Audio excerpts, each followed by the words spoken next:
When is it wrong to try to pick up girls in a dungeon? First crossed ADR director Kyle Colby Jones' desk, he didn't exactly have high expectations.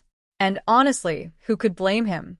With a name that sounds more like a quirky dating sim than a high-stakes action fantasy, it's easy to see why the anime might have been brushed off at first glance.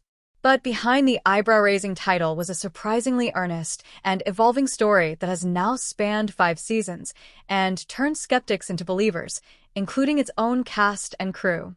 In a 2023 group interview with Anime Corner, Jones recalled his first reaction to being handed the project in 2016. With a name like that, you don't have a whole lot of high hopes, he admitted. But that initial impression didn't last. It's fun, it's a really fun story. That fun, of course, turned into a fandom and a long-running anime that has continued to defy expectations. At the center of it all is Belle Crannell, voiced in English by Bryson Bogus. A classic underdog hero, Belle begins his journey as a weak adventurer with a big heart and an even bigger ambition, to become strong enough to protect those he cares about. It's a familiar setup, but what makes DanMachi different is how sincerely it leans into its character's emotional growth. For Bogus, Belle has become more than just a role. It's a milestone. He's been a landmark character for me, Bogus said. It feels like every time I come back to playing Belle, he has developed. That development isn't just limited to Belle.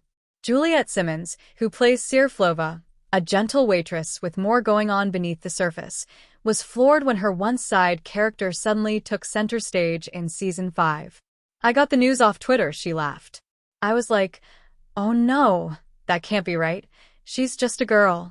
But after rewatching the show and diving into the light novels, Simmons was stunned by Syr's evolution. There's a new depth to her now.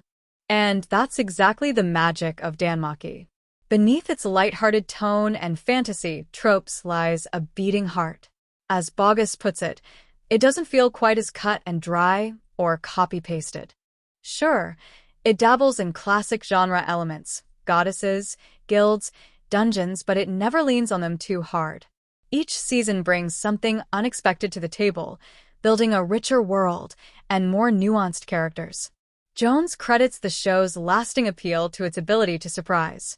It's keeping people interested, me included, he said. Each new episode comes along and I'm going, oh cool, right on. I didn't know we were going there, but let's do it. Now, 5 seasons in, the anime continues to grow both narratively and emotionally. And whether you started watching for the dungeon dives, the romance, or just out of curiosity about that infamous title, DanMachi has likely given you more than you bargained for, in the best way.